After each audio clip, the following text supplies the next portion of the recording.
Hello बच्चों, चलिए प्रश्न को समझते हैं। प्रश्न है, दिखाई गई संरचना में क्या संबंध है। संरचना कुछ इस प्रकार दिया हुआ है। विकल्प ए है संरचनात्मक समावयवी, विकल्प बी है ज्यामिति समावयवी, विकल्प सी है समरूप संरचनाएं और विकल्प डी है संरूपित संरचनाएं। तो बच्चों, सबसे पहले हम प्रश्न की मुख्य अवधारणा समझते हैं कि प्रश्न की मुख्य अवधारणा क्या है। मुख्य अवधारणा मुख्य अवधारणा में बच्चों हम यह देखेंगे कि समावयवता क्या होता है। सबसे पहले लिखते हैं समावयवता। समावयवता, तो बच्चों समावयवता ऐसा चीज होता है, इसमें क्या होता है, अणु सूत्र समान, अणु सूत्र समान समान व संरचना संरचना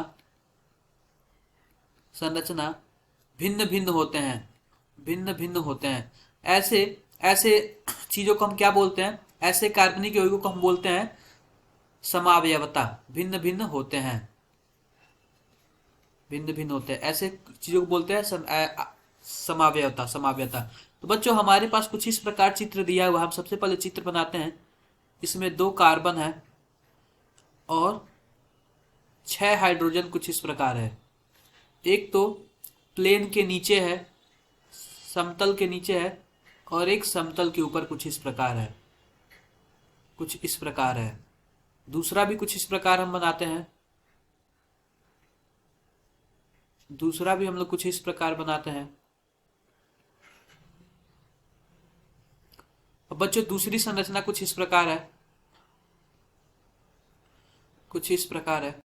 अब बच्चों हम यहाँ पे देखें, हम यहाँ पे देखें कि इस कार्बन से भी 3 हाइड्रोजन लगा हुआ है और इस कार्बन से भी 3 हाइड्रोजन लगा हुआ है। यानी कि अगर हम इसको 1 माने और इसको भी 1 माने तो दोनों संरचनाएं सेम है, दोनों संरचनाएं एक बराबर हैं। इसमें कोई भी अलग नहीं है।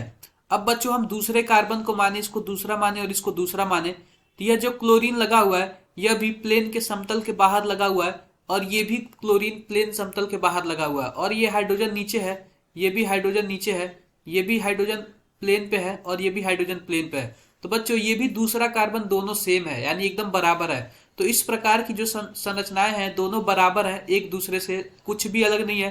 तो ऐसी संरचनाएं को हम क्या बोलते हैं, समरूप संरचनाएं। समरूप संरचनाएं।